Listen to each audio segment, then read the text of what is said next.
Hi, how you doing? Justin here. Welcome to this first video in my new series on effective practice. Now, I think this is a really important area of study for all guitar players, whether they're hobbyists or serious professionals or anywhere in between. We all should try and make the most of our practice time because none of us have got as much time to practice as we'd probably like. And in my travels as doing one-on-one lessons and stuff, I'm all the time meeting people who are putting a lot of effort into their playing and they feel like they're not getting anywhere.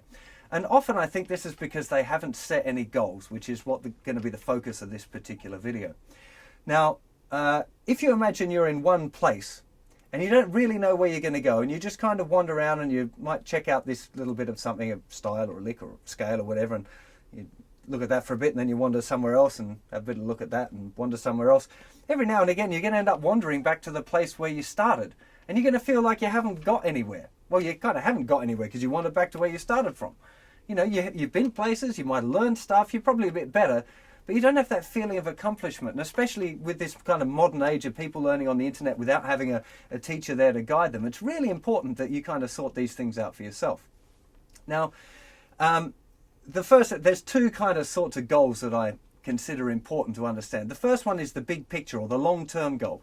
Now, this could be you want to play at your mate's barbecue, right? You just want to be able to play a couple of acoustic songs, get there from the beginning to the end, and maybe some guys will sing along when you have a good time. That could be a long-term goal. It might be you want to have a band and do some regular gigs, play in your local club once a week or whatever, not as a full-time occupation, just, a fun thing.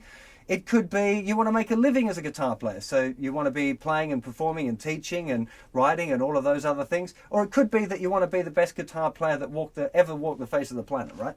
Now, all of those things require different strategies and a different set of mini goals, which is the second part, which is you need to learn this scale or you've got to learn that song or you'd like to have 5 songs by this date or whatever. And they're a lot more kind of achievable short-term things. And it's really important that you kind of figure out that there's two different things there. So I would strongly advise you to spend half an hour and work out what it is that you'd like to do on the guitar. Where do you see yourself in 1 year, in 5 years, in 10 years? What's the big goal? What do you really enjoy about playing guitar? And what do you think is an honest, and it's important to be kind of honest, right? If you're an older guy and you want to be the best guitar player that ever lived, then you might be pushing it a bit because the guys like Tommy Emmanuel have been playing since they're 4, right? So that would be not say it's impossible, but it'd be a hard call, right? So be a little bit realistic.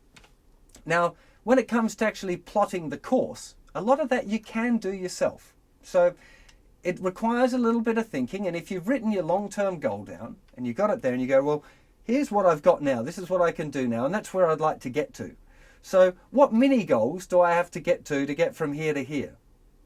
Right? It's really important that you start to think about that. It is definitely easier if you've got a teacher, and I try on my website to try and guide you on paths. So if you want to learn lead guitar, that's one of your long-term goals. You want to play in a band and you need to learn blues lead guitar, then you can follow my blues lead guitar course. It'll take you through all the little mini things that you'd have to get through to get there.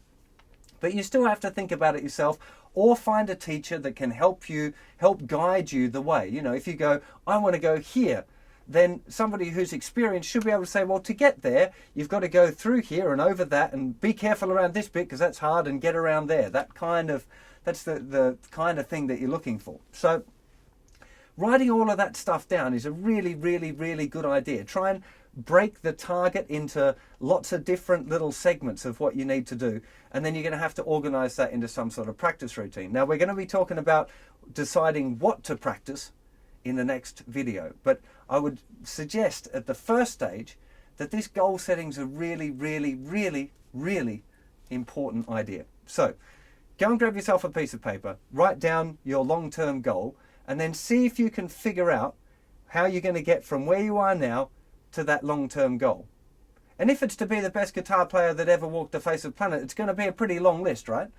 Maybe you don't have to do the whole thing all at once. Right? So this is where I was saying about realistic things. Try and find stuff that you can do in 1 year or 5 years, not in 20 years.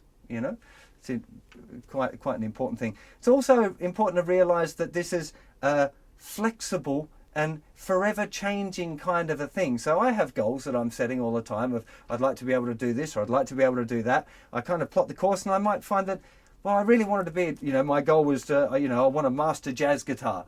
But halfway along, I wasn't really feeling that anymore, and I'm more like the kind of bluesy jazz. So maybe it'll change, and that's fine too. But what you've got when you've got your goal is a direction, and it means that you're going here. So when you're practicing, you're more inclined to practice. You'll enjoy your practice more because you know it's taken you somewhere.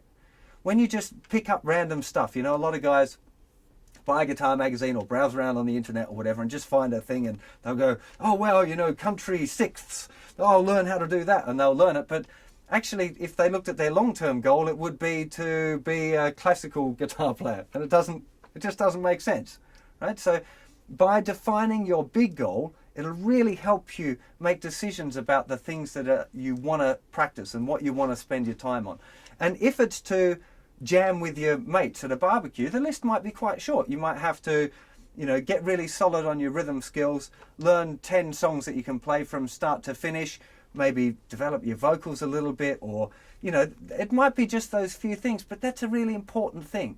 Because when you start using a practice routine, which I'm going to talk about later on, you put your things on your practice routine, and when you sit down to practice, you'll be excited and inspired, and that's the hardest thing.